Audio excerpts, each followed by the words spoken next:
So learning to dribble with the ball and properly drift to get the ball on top of your car, as well as to do dekes, can be quite difficult.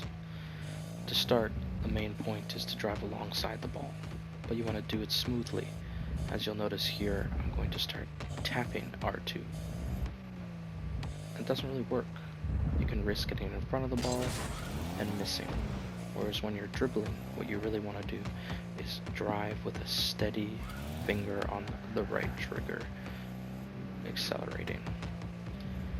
Next, what you really want to do is get some sort of simple practice turning next to the ball and hitting into it to change direction. Do drastic turns, as big a turn as you need, but you're drifting with every turn that you make, trying to hit that ball properly. Drift, turn, and hit.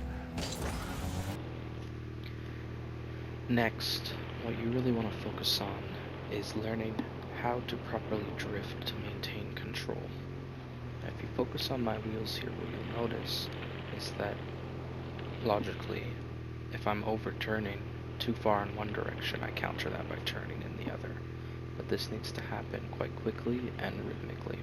As I'm coming down the field here, I turn to the right, but then I have to turn to the left to switch direction.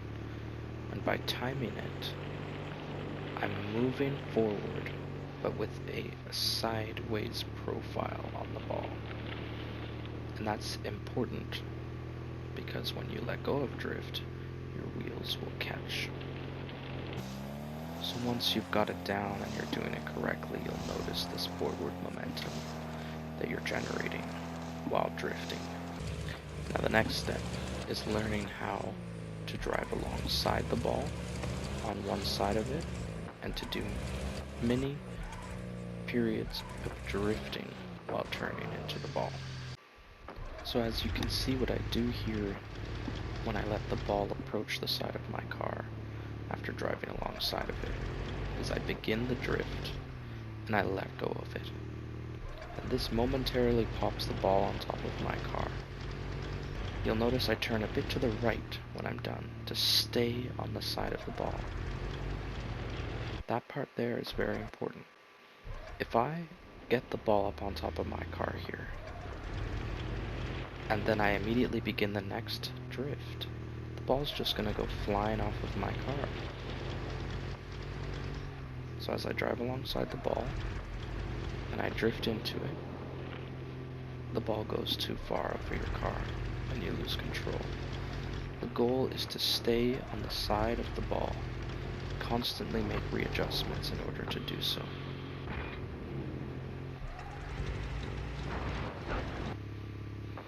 So let's watch this first in slow motion, and then in real time to get a feel of the mechanic. I'm staying far alongside the ball, drifting, regaining position to the side, speeding up, drifting, regaining position to the side, drifting, letting go of drift to catch the ball, regaining control to the right hand side, and then drifting again.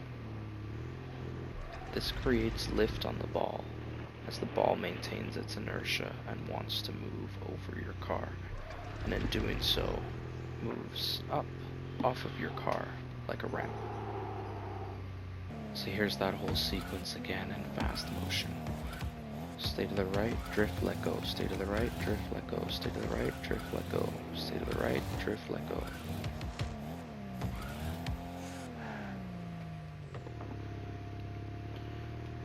Alright, and just a little extra clip here. Give you a little bit of help on wall to air dribbles. Main point is you don't turn before you make contact. Right after making contact, you jump and you spend as much time as you can efficiently aiming towards the ball before boosting. And after boosting, you want to do your best to try and hit the ball in the direction you want it to go.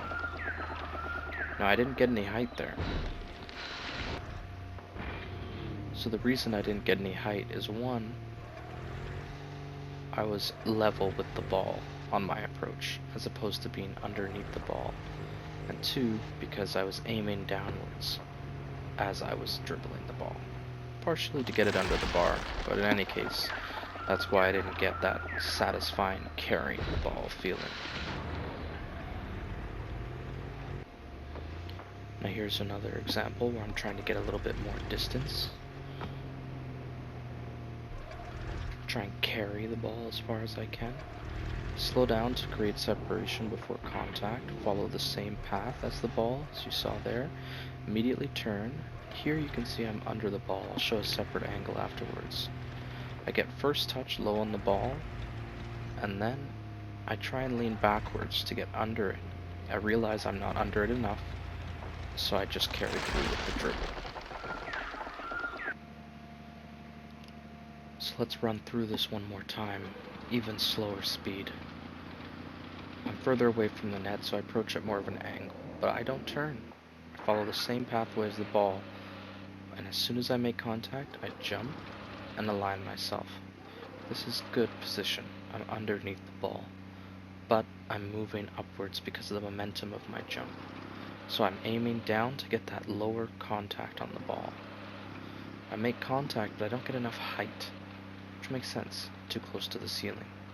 So now I'm trying to increase speed to catch up to that ball and stay underneath, and lean backwards to even push it up.